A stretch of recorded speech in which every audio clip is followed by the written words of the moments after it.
Hola, bienvenidos a un nuevo episodio. Aquí, exploraremos juntos las historias, ideas y enseñanzas de los libros más fascinantes. Prepárate para sumergirte en mundos nuevos, descubrir perspectivas diferentes y, sobre todo, para dejarte llevar por el poder de las palabras. Comencemos. Orgullo y prejuicio de Jane Austen. Capítulo 37. Ambos caballeros abandonaron Rowsings a la mañana siguiente. Collins estuvo a la espera cerca de los templetes de la entrada para darles el saludo de despedida y llevó a casa la grata noticia de que parecían estar bien y con ánimo pasable, como era de esperar después de la melancólica escena que debió de haber tenido lugar en Rowsings. Collins voló pues a Rowsings para consolar a Lady Catherine y a su hija, y al volver trajo con gran satisfacción un mensaje de su señoría que se hallaba muy triste y deseaba que todos fuesen a comer con ella. Elizabeth no pudo ver a Lady Catherine sin recordar que, si hubiera querido, habría sido presentada a ella como su futura sobrina. Tampoco podía pensar sin sonreír en lo que se habría indignado, qué habría dicho, qué habría hecho. Le hacía gracia preguntarse todas estas cosas. De lo primero que se habló fue de la merma sufrida en las tertulias de Rowsings. Les aseguro que lo siento mucho, dijo Lady Catherine. Creo que nadie lamenta tanto como yo la pérdida de los amigos. Pero además quiero tanto a esos muchachos, y ellos me quieren tanto a mí. Estaban tristísimos al marcharse, como siempre que nos separamos. El coronel se mantuvo firme hasta el final, pero la pena de Darcy era mucho más aguda que el año pasado, a mi juicio. No dudo que su cariño por Rowsings va en aumento. Collins tuvo un cumplido y una alusión al asunto que madre e hija cogieron con una amable sonrisa. Después de la comida, Lady Catherine observó que la señorita Bennet parecía estar baja de ánimo. Al punto, se lo explicó a su manera, suponiendo que no les seducía la idea de volver tan pronto a casa de sus padres. Si es así, escriba usted a su madre para que le permita quedarse un poco más. Estoy segura de que la señora Collins se alegrará de tenerla a su lado. Agradezco mucho a su señoría tan amable invitación, pero no puedo aceptarla, repuso Elizabeth. Tengo que estar en Londres el próximo sábado. ¿Cómo? Entonces no habrá estado usted aquí más de 6 semanas. Yo esperaba que estaría 2 meses, así se lo dije a la señora Collins antes de que usted llegara. No hay motivo para que se vaya tan pronto. La señora Bennet no tendrá inconveniente en prescindir de usted otra quincena. Pero mi padre sí. Me escribió la semana pasada pidiéndome que volviese pronto. Si su madre puede pasar sin usted, su padre también podrá. Las hijas nunca son tan necesarias para los padres como para las madres. Si quisiera usted pasar aquí otro mes, podría llevarla a Londres porque de ir a 1 de junio a pasar una semana, como a Anson no le importará viajar en el pescante, quedará sitio para una de ustedes. Y si el tiempo fuese fresco, no me opondría a llevarlas a las 2, ya que ninguna de ustedes es gruesa. Es usted muy amable, señora, pero creo que no tendremos más remedio que hacer lo que habíamos pensado en un principio. Lady Catherine pareció resignarse. Señora Collins, tendrá usted que mandar a un sirviente con ellas. Ya sabe que siempre digo lo que siento y no puedo soportar la idea de que 2 muchachas viajen solas en la diligencia. No está bien. Busque usted la manera de que alguien las acompañe. No hay nada que me desagrade tanto como eso. Las jóvenes tienen que ser siempre guardadas y atendidas según su posición. Cuando mi sobrina Georgiana fue a Ramsgate el verano pasado, insistí en que fueran con ella 2 criados varones. De otro modo, sería impropio de la señorita Darcy, la hija del señor Darcy de Pemberley y de Lady Anne. Pongo mucho cuidado en estas cosas. Mande usted a John con las muchachas, señora Collins. Me alegro de que se me haya ocurrido, pues sería deshonroso para usted enviarlas solas. Mi tío nos mandará un criado. Ah, un tío de ustedes. ¿Con qué tienen criado? Celebro que tengan a alguien que piense en estas cosas. ¿Dónde cambiarán los caballos? En Bramley, desde luego. Si cita mi nombre en la posada, la atenderán muy bien. Lady Catherine tenía otras muchas preguntas que hacer sobre el viaje y, como no todas las contestaba ella, Elizabeth tuvo que prestarle atención. Fue una suerte, pues de otro modo, con lo ocupada que tenía la cabeza, habría llegado a olvidar en dónde estaba. Tenía que reservar sus meditaciones para sus horas de soledad. Cuando estaba sola, se entregaba a ellas como su mayor alivio. No pasaba un día sin que fuese a dar un paseo para poder sumirse en la delicia de sus desagradables recuerdos. Ya casi sabía de memoria la carta de Darcy, estudiaba sus frases una por una, y los sentimientos hacia su autor eran a veces sumamente encontrados. Al fijarse en el tono en que se dirigía a ella, se llenaban de indignación, pero cuando consideraba con cuánta injusticia le había condenado y vituperado, volvía su ira contra sí misma y se compadecía del desengaño de Darcy. Su amor por ella excitaba su gratitud y, en general, su respeto, pero no podía aceptarlo, y ni por un momento se arrepintió de haberle rechazado ni experimentó el menor deseo de volver a verle. El modo en que ella se había comportado la llenaba de vergüenza y de pesar constantemente, y los desdichados defectos de su familia le causaban una desazón horrible. No tenían remedio, su padre se limitaba a burlarse de sus hermanas menores, pero nunca intentaba contener su impetuoso desenfreno, y su madre, cuyos modales estaban tan lejos de toda corrección, era completamente insensible al peligro. Elizabeth se había puesto muchas veces de acuerdo con Jane para reprimir la imprudencia de Catherine y Lydia, pero mientras las apoyase la indulgencia de su madre, ¿qué esperanzas había de que se corrigiesen? Catherine, de carácter débil e irritable y absolutamente sometido a la dirección de Lydia, se había sublevado siempre contra sus advertencias, y Lydia, caprichosa y desenfadada, no les hacía el menor caso. Las dos eran ignorantes, perezosas y vanas, mientras quedara un oficial en Meryton, coquetearían con él, y mientras Meryton estuviese a tan poca distancia de Longbourn, nada podía impedir que siguieran yendo allí toda su vida. La ansiedad por la suerte de Jane era otra de sus preocupaciones predominantes. La explicación de Darcy, al restablecer a Bingley en el buen concepto que él tenía previamente, le hacía darse mejor cuenta de lo que Jane había perdido. El cariño de Bingley era sincero y su conducta había sido intachable, si se exceptuaba la ciega confianza en su amigo. Qué triste pues era pensar que Jane se había visto privada de una posición tan deseable en todos los sentidos, tan llena de ventajas y tan prometedora en dichas, por la insensatez y falta de decoro de su propia familia. Cuando a todo esto se añadía el descubrimiento de la verdadera personalidad de Wickham, se comprendía fácilmente que el espíritu jovial de Elizabeth, que otras veces se había sentido deprimido, hubiese decaído ahora de tal modo que casi se le hacía imposible aparentar un poco de alegría. Las invitaciones a Rosings fueron tan frecuentes durante la última semana de su estancia en Hampstead como al principio. La última velada la pasaron allí y su señoría volvió a hacer minuciosas preguntas sobre los detalles del viaje. Les dio instrucciones sobre el mejor modo de arreglar los baúles e insistió tanto en la necesidad de colocar los vestidos del único modo que tenía por bueno, que cuando volvieron a la casa, María se creyó obligada a deshacer todo su trabajo de la mañana y tuvo que hacer de nuevo el equipaje. Cuando se fueron, Lady Catherine se dignó desearles feliz viaje y las invitó a volver a Hampstead el año entrante. La señorita de Bourgh llevó su esfuerzo hasta la cortesía de tenderles la mano a las dos. Aquí tienes el siguiente capítulo en su totalidad y conservando el 100% del texto original. Capítulo 38. El sábado por la mañana Elizabeth y Collins se encontraron a la hora del desayuno, unos minutos antes de que aparecieran los demás, y él aprovechó la oportunidad para hacerle los cumplidos de la despedida que consideraba absolutamente necesarios. Ignoro, señorita Elizabeth, si la señora Collins le ha expresado cuánto agradece su amabilidad al haber venido, pero estoy seguro de que lo hará antes de que abandone usted esta casa. Hemos apreciado enormemente el favor de su compañía. Sabemos lo poco tentador que puede ser para nadie el venir a nuestra humilde morada, nuestro sencillo modo de vivir, nuestras pequeñas habitaciones, nuestros pocos criados y nuestro aislamiento han de hacer de Hampstead un lugar extremadamente triste para una joven como usted. Pero espero que crea en nuestra gratitud por su condescendencia y en que hemos hecho todo lo que estaba en nuestro alcance para impedir que se aburriera. Elizabeth le dio las gracias efusivamente y dijo que estaba muy contenta, había pasado 6 semanas muy felices, y el placer de estar con Charlotte y las amables atenciones que había recibido la habían dejado muy satisfecha. Collins lo celebró y con solemnidad, pero más sonriente, repuso, me proporciona el mayor gusto saber que ha pasado usted el tiempo agradablemente. Se ha hecho realmente todo lo que se ha podido. Hemos tenido la suprema suerte de haber podido presentarla a usted a la más alta sociedad y los frecuentes medios de variar el humilde escenario doméstico que nos han facilitado nuestras relaciones con Rosings nos permiten esperar que su visita le haya sido grata. Nuestro trato con la familia de Lady Catherine es realmente una ventaja extraordinaria y una bendición de la que pocos pueden alardear. ¿Ha visto en qué situaciones estamos en Rosings? ¿Cuántas veces hemos sido invitados allí?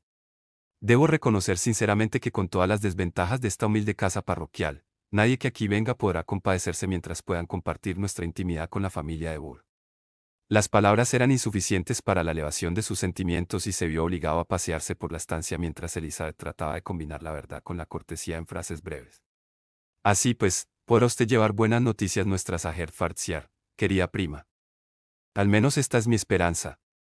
Ha sido testigo diario de las grandes atenciones de Lady Catherine para con la señora Collins, y confío en que no le habrá parecido que su amiga no es feliz. Pero en lo que se refiere a este punto, mejor será que me calle. Permítame solo asegurarle, querida señorita Elizabeth, que le deseo de todo corazón igual felicidad en su matrimonio. Mi querida Charlotte y yo no tenemos más que una sola voluntad y un solo modo de pensar. Entre nosotros existen en todo muy notables semejanzas de carácter y de ideas, parecemos hechos el uno para el otro. Elizabeth pudo decir de veras que era una gran alegría que así fuese, y con la misma sinceridad añadió que lo creía firmemente y que se alegraba de su bienestar doméstico. Sin embargo, no lamentó que la descripción del mismo fuese interrumpida por la llegada de la señora de quien se trataba. Pobre Charlotte, era triste dejarla en semejante compañía, pero ella lo había elegido conscientemente. Se veía claramente que le dolía la partida de sus huéspedes, pero no parecía querer que la compadeciese. Su hogar y sus quehaceres domésticos, su parroquia, su gallinero y todas las demás tareas anexas todavía no habían perdido el encanto para ella.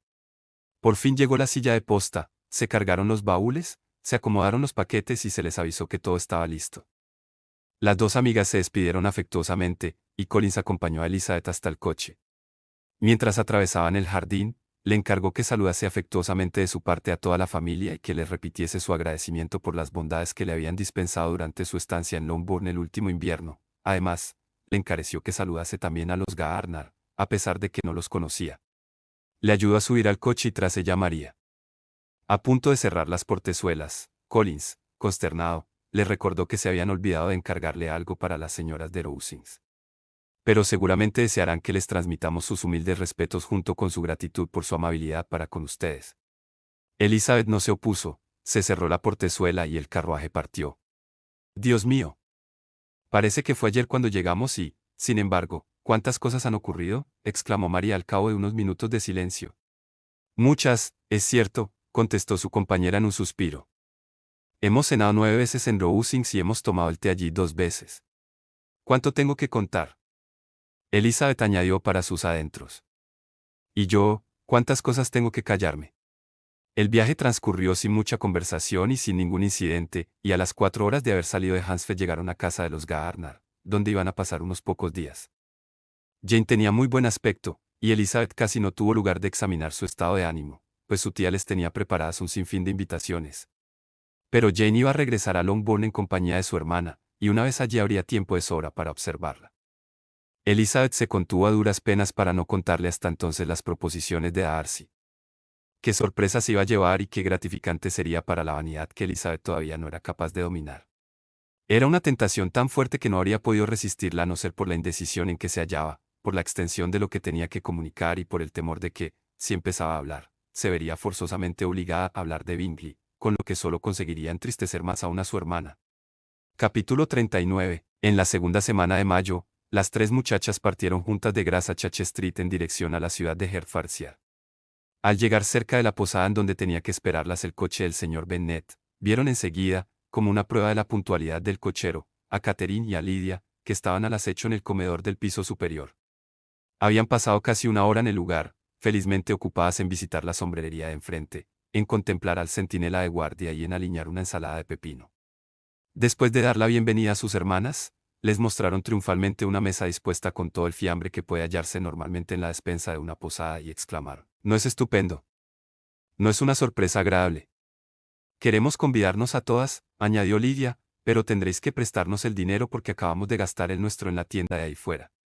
Y enseñando sus compras, agregó: «Mirad qué sombrero me he comprado.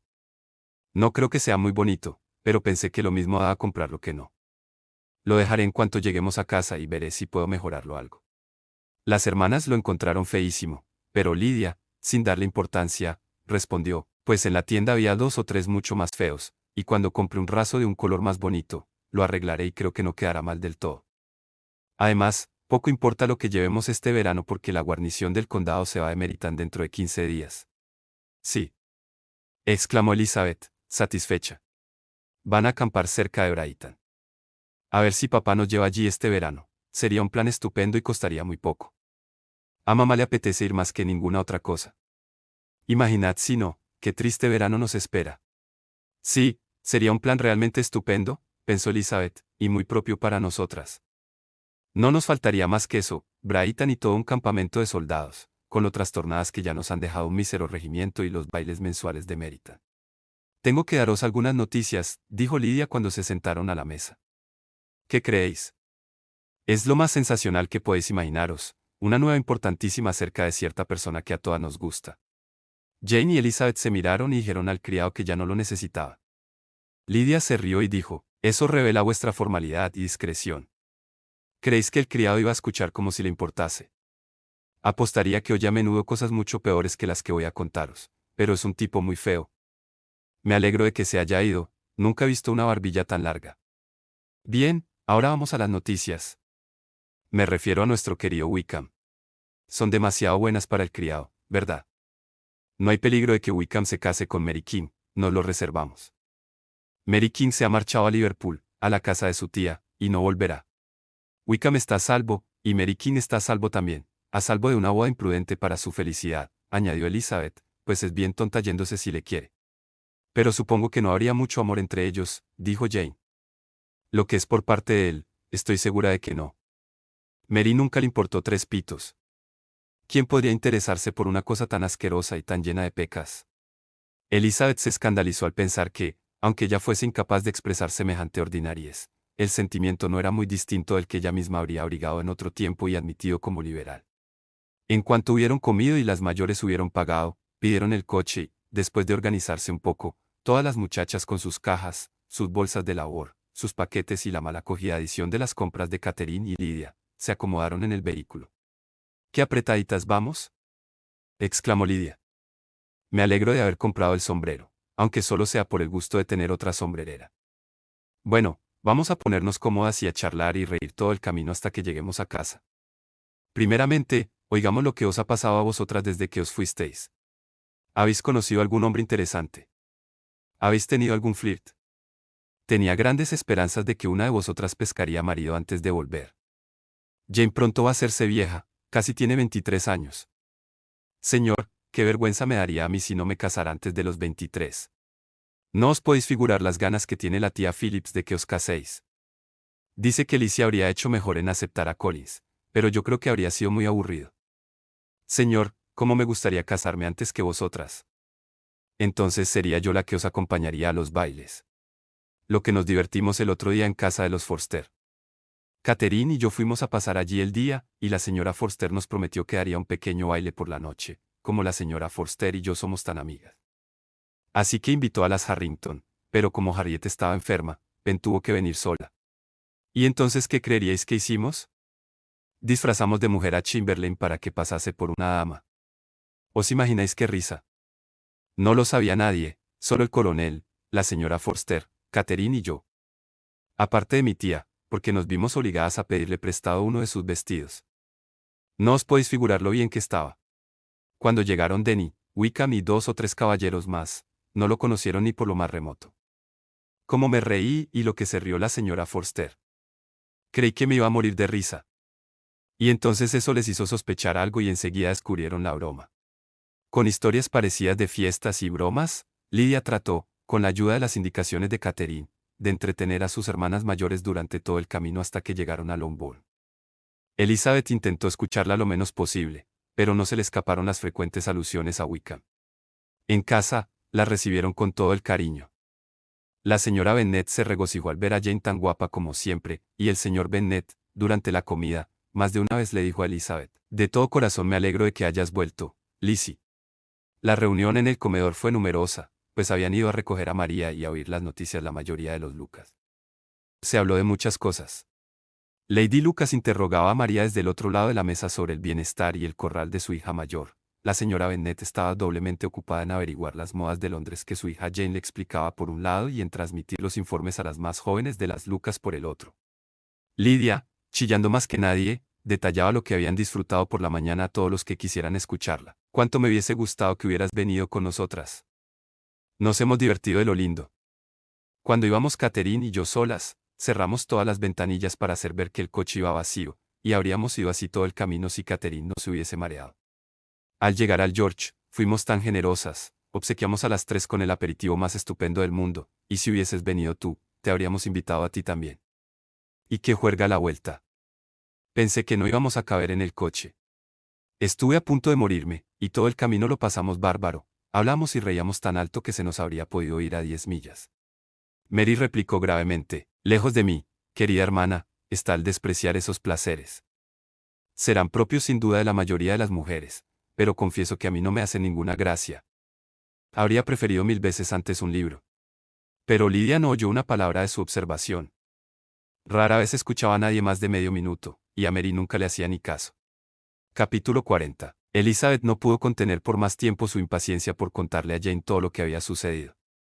Al fin, resolvió suprimir todo lo que se refiriese a su hermana y, poniéndola en antecedentes de la sorpresa a la mañana siguiente, le relató lo más importante de su escena con Darcy.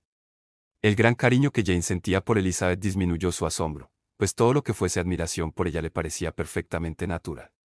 Fueron otros sus sentimientos, le dolía que Darcy se hubiese expresado de aquel modo tan poco adecuado para hacerse agradable, pero todavía le afligía más el pensar en la desdicha que la negativa de su hermana le habría causado. Fue un error el creerse tan seguro del éxito, dijo Jane, y, claro está, que no debió delatarse. Pero figúrate lo que le habrá pesado y lo mal que se sentirá ahora. Es cierto, repuso Elizabeth. Lo siento de veras por él, pero su orgullo es tan grande que no tardará mucho en olvidarme. ¿Te parece mal que le haya rechazado? ¿Parecerme mal? De ningún modo. Pero no te habrá gustado que le haya hablado con tanto énfasis de Wickham. No sé si habrás hecho mal en hablarle como lo hiciste, pero lo vas a saber cuando te haya contado lo que sucedió al día siguiente. Entonces, Elizabeth le habló de la carta, repitiéndole todo su contenido en lo que solo a George Wickham se refería. Fue un duro golpe para la pobre Jane. Habría dado la vuelta al mundo sin sospechar que en todo el género humano pudiese caber tanta perversidad como la que encerraba aquel único individuo. Ni siquiera la justificación de Darcy, por muy grata que le resultara, bastaba para consolarla de semejante revelación. Intentó con todas sus fuerzas sostener que podía haber algún error, tratando de defender al uno sin inculpar al otro. No te servirá de nada. Nunca podrás decir que los dos son buenos. Elige como quieras, pero te quedas con uno o con otro. Entre los dos no reúnen más que una cantidad de mérito justita para un solo hombre decente. Ya nos hemos engañado bastante últimamente, por mi parte, me inclino a creer lo que dice Darcy. Tú verás lo que decides. Pasó mucho rato antes de que Jane pudiese sonreír. No sé qué me ha sorprendido más, dijo al fin, que Wickham sea tan malvado, casi no puede creerse. Y el pobre Darcy. Querida Elizabeth, piensa solo en lo que habrá sufrido. ¡Qué decepción! Y encima confesarle la mala opinión que tenías de él y tener que contar tales cosas de su hermana.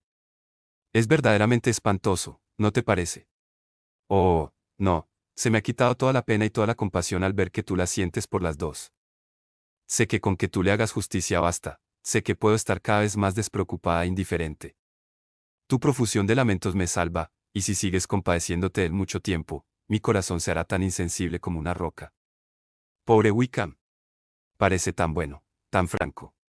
Sí, es cierto. Debió de haber una mala dirección en la educación de estos dos jóvenes. Uno acaparó toda la bondad y el otro todas las buenas apariencias. Yo nunca consideraré que las apariencias de Darcy eran tan malas como tú decías.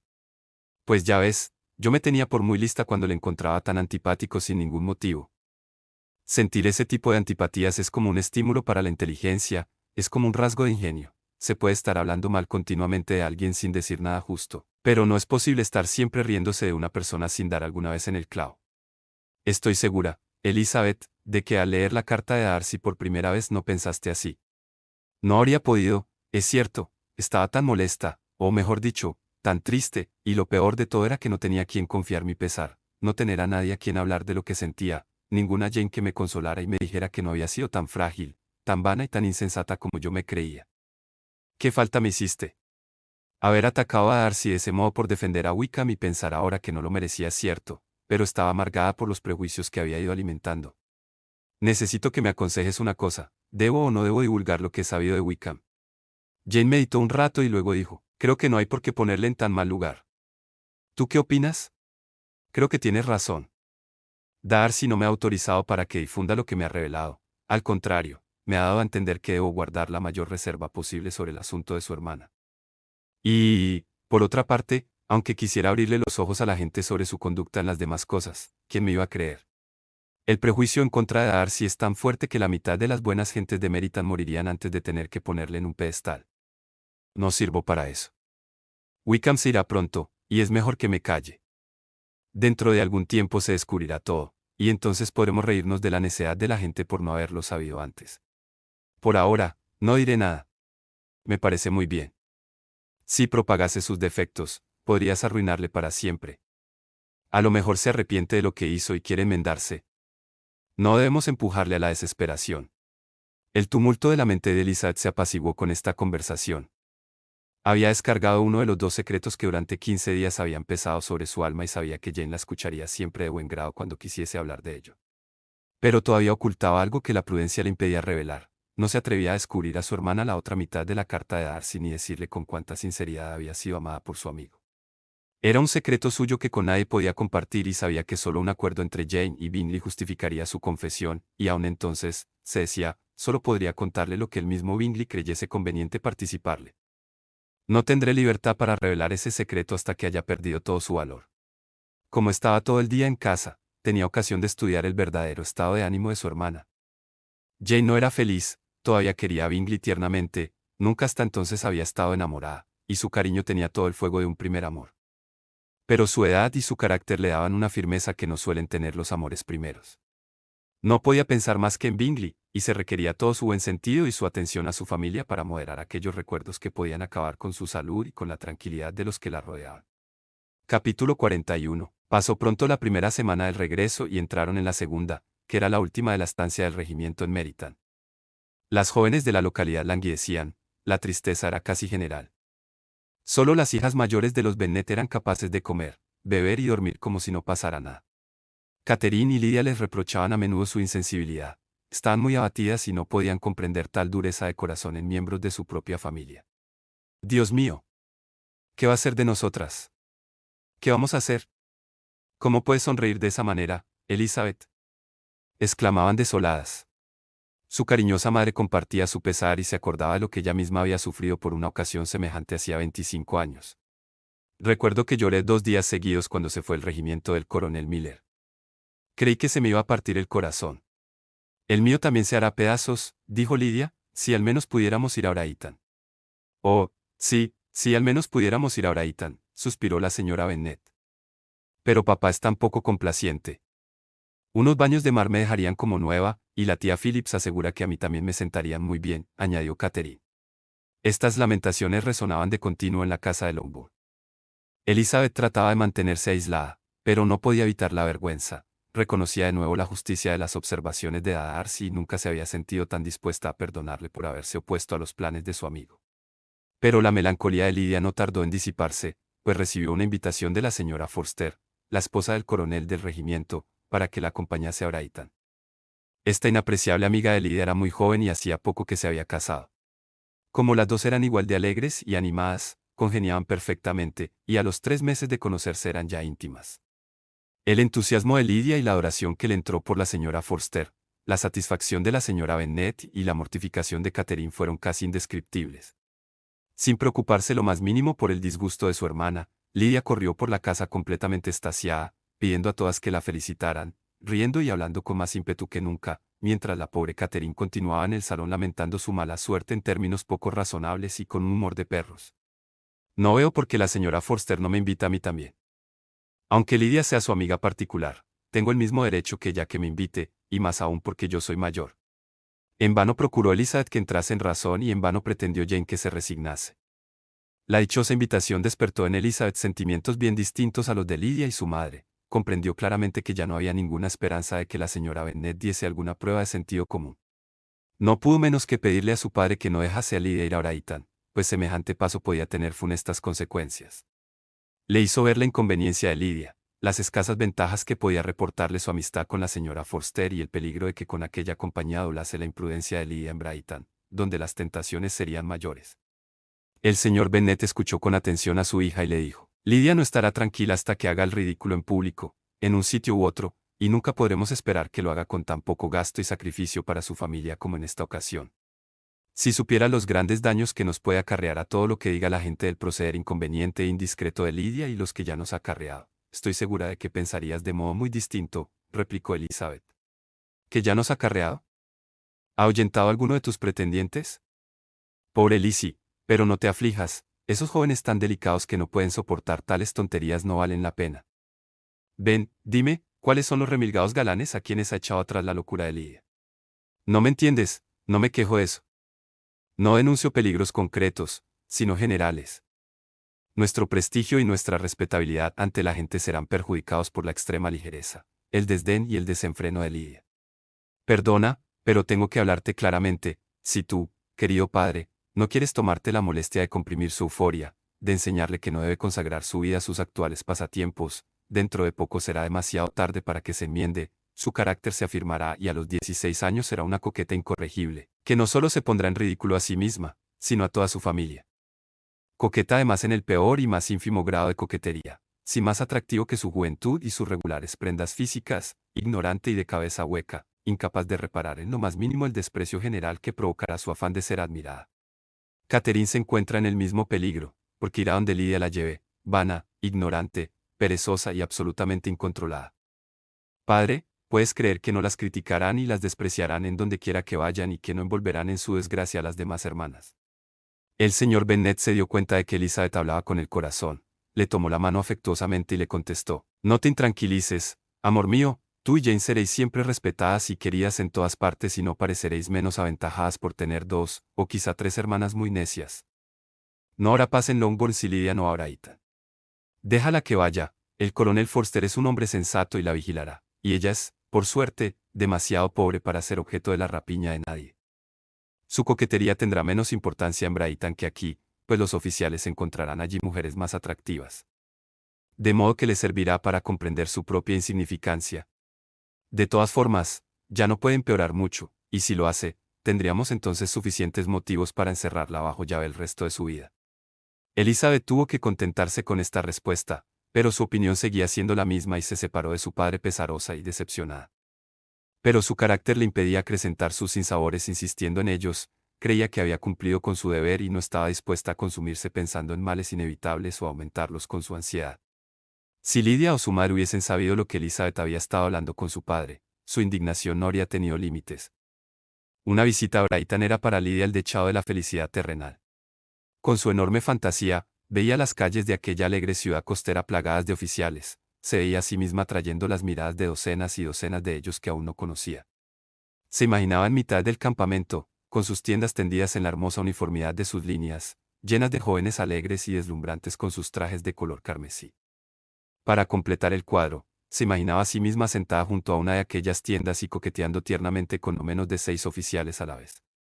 Si hubiese sabido que su hermana pretendía arrebatarle todos aquellos sueños, todas aquellas realidades, ¿qué habría pasado? Solo su madre habría sido capaz de comprenderlo, pues casi sentía lo mismo que ella. El viaje de Lidia a Brighton era lo único que la consolaba de su melancólica convicción de que jamás lograría llevar allí a su marido. Pero ni la una ni la otra sospechaban lo ocurrido, y su entusiasmo continuó hasta el mismo día en que Lidia salió de casa. Elizabeth iba a ver ahora a Wickham por última vez.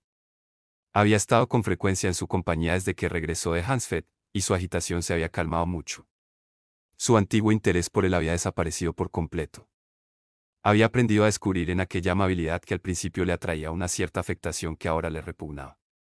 Por otra parte, la actitud de Wickham para con ella acababa de disgustarla, pues el joven manifestaba deseos de renovar su galanteo, y después de todo lo ocurrido, Elizabeth no podía menos que sublevarse. Capítulo 42. Si la opinión de Elizabeth se derivase de lo que veía en su propia familia, no podría haber formado una idea muy agradable de la felicidad conyugal y del bienestar doméstico. Su padre, cautivado por la juventud y la belleza, y la aparente ilusión y alegría que ambas conllevan, se había casado con una mujer cuyo débil entendimiento y espíritu mezquino habían puesto fin a todo el afecto ya en los comienzos de su matrimonio. El respeto, la estima y la confianza se habían desvanecido para siempre, y todas las perspectivas de dicha del señor Bennet dentro del hogar se habían venido abajo. Pero él no era de esos hombres que buscan consuelo por los efectos de su propia imprudencia en los placeres que a menudo confortan a los que han llegado a ser desdichados por sus locuras y sus vicios. Amaba el campo y los libros, y ellos constituían la fuente de sus principales goces. A su mujer no le debía más que la risa que su ignorancia y su locura le proporcionaban de vez en cuando. Esa no es la clase de felicidad que un hombre desearía de ver a su esposa, pero a falta de otro consuelo, el buen filósofo solo saca beneficios de donde lo hay. Elizabeth, no obstante, nunca había dejado de reconocer la inconveniencia de la conducta de su padre como marido. Siempre la había observado con pena, pero respetaba su talento y le agradecía su cariño, por lo que procuraba olvidar lo que no podía ignorar y apartar de sus pensamientos su continua infracción de los deberes conyugales y el decoro, que por el hecho de exponer a su esposa al desprecio de sus propias hijas era tan sumamente reprochable. Pero nunca había sentido como entonces los males que puede causar a los hijos un matrimonio malavenido, ni nunca se había dado cuenta tan claramente de los peligros que entraña la dirección errada del talento. Talento que, bien empleado, Aunque no hubiese bastado para aumentar la inteligencia de su mujer, habría podido al menos conservar la respetabilidad de las hijas. Si bien es cierto que Elizabeth se alegró de la ausencia de Wickham, no puede decirse que le regocijara la partida del regimiento. Sus salidas eran menos frecuentes que antes, y las constantes quejas de su madre y su hermana por el aburrimiento en que habían caído entristecían la casa. Y aunque Catherine llegase a recobrar el sentido común perdido al haberse marchado los causantes de su perturbación, su otra hermana, de cuyo modo de ser podían esperar todas las calamidades, estaba en peligro de afirmar su locura y su descaro, pues hallándose al lado de una playa y un campamento, su situación era doblemente amenazadora. En resumidas cuentas, veía ahora lo que ya otras veces había comprobado, que un acontecimiento anhelado con impaciencia no podía al realizarse traerle toda la satisfacción que era de esperar. Era preciso, por lo tanto, abrir otro periodo para el comienzo de su felicidad, señalar otra meta para la consecución de sus deseos y de sus esperanzas, que alegrándola con otro placer anticipado, la consolarse de lo presente y la preparase para otro desengaño. Su viaje a los lagos se convirtió en el objeto de sus pensamientos más dichosos y constituyó su mejor refugio en las desagradables horas que el descontento de su madre y de Caterina hacían inevitables. Y si hubiese podido incluir a Jane en el plan, todo habría sido perfecto. Es una suerte tener algo que desear, pensaba. Si todo fuese completo, algo habría sin falta que me decepcionase, pero ahora, llevándome esa fuente de añoranza que será la ausencia de Jane, puedo pensar razonablemente que todas mis expectativas de placer se verán colmadas. Un proyecto que en todas sus partes promete dichas nunca sale bien, y no te puedes librar de algún contratiempo si no tienes una pequeña contrariedad. Lidia, al marcharse, prometió escribir muy a menudo y con todo detalle a su madre y a Catherine, pero sus cartas siempre se hacían esperar mucho y todas eran breves. Las dirigidas a su madre decían poco más que acababan de regresar de la sala de lectura, donde las habían saludado tales y cuales oficiales, que el decorado de la sala era tan hermoso que le había quitado el sentido, que tenía un vestido nuevo o una nueva sombrilla que describiría más extensamente, pero que no podía porque la señora Forster la esperaba para ir juntas al campamento. Por la correspondencia dirigida a su hermana menos se podía saber aún, pues sus cartas a Catherine, aunque largas, tenían muchas líneas subrayadas que no podían hacerse públicas. Después de las 2 o 3 semanas de la ausencia de Lidia, la salud y el buen humor empezaron a reinar en Longbourn. Todo presentaba mejor aspecto, volvían las familias que habían pasado el invierno en la capital, y resurgían las galas y las invitaciones del verano. La señora Bennet se repuso de su estado quejumbroso, y hacia mediados de junio Catherine estaba ya lo bastante consolada para poder entrar en Meryton sin lágrimas. Este hecho era tan prometedor que Elizabeth creyó que en las próximas navidades Catherine sería ya tan razonable que no mencionaría a un oficial ni una sola vez al día, a no ser que por alguna cruel y maligna orden del Ministerio de la Guerra se acuartelara en Meryton un nuevo regimiento. La época fijada para la excursión al norte ya se aproximaba, no faltaban más que 2 semanas, cuando se recibió una carta de la señora Gardner que aplazaba la fecha de la misma y a la vez abreviaba su duración. Los negocios del señor Gardner le impedían partir hasta 2 semanas después de comenzado julio y tenía que estar de vuelta en Londres en un mes. Y como esto reducía demasiado el tiempo para ir hasta tan lejos y para que viesen todas las cosas que habían proyectado, o para que pudieran verlas con el reposo y comodidad suficientes, no había más remedio que renunciar a los lagos y pensar en otra excursión más limitada. En vista de lo cual no pasarían de Devonshire. En aquella comarca había bastantes cosas dignas de verse como para llenar la mayor parte del tiempo de que disponían, y además la señora Gardner sentía una atracción muy especial por Devonshire, la ciudad donde había pasado varios años de su vida. ¿Acaso resultaría para ella tan interesante como todas las célebres bellezas de Matlock, Chatsworth, Dovedale o el Peak? Elizabeth se sintió muy defraudada, le hacía mucha ilusión ir a los lagos y creía que habría habido tiempo de sobra para ello. Pero de todas formas debía estar satisfecha, seguramente lo pasarían bien y no tardó mucho en conformarse. Para Elizabeth el nombre de Devonshire iba unido a muchas otras cosas, le hacía pensar en Pemberley y en su dueño. Pero podré entrar en su condado impunemente y hurtarle algunas piedras sin que él se dé cuenta, se decía. La espera se le hizo entonces doblemente larga, faltaban 4 semanas para que llegasen sus tíos, pero al fin pasaron y los señores Gardner se presentaron en Longbourn con sus 4 hijos. Los niños, 2 chiquillas de 6 y 8 años de edad respectivamente, y 2 varones más pequeños, iban a quedar bajo el cuidado especial de su prima Jane, favorita de todos, cuyo dulce y tranquilo temperamento era ideal para instruirlos, jugar con ellos y quererlos. Los Gardner durmieron en Longbourn aquella noche, y a la mañana siguiente partieron con Elizabeth en busca de novedades y esparcimiento. Tenían un placer asegurado, eran los 3 excelentes compañeros de viaje, lo que suponía salud y carácter a propósito para soportar incomodidades, alegría para aumentar toda clase de felicidad y cariño e inteligencia para suplir cualquier contratiempo. Espero que este episodio te haya gustado. No olvides suscribirte al canal y activar la campanita para no perderte ningún próximo episodio. Comparte el video con tus amigos. Hasta el próximo audio.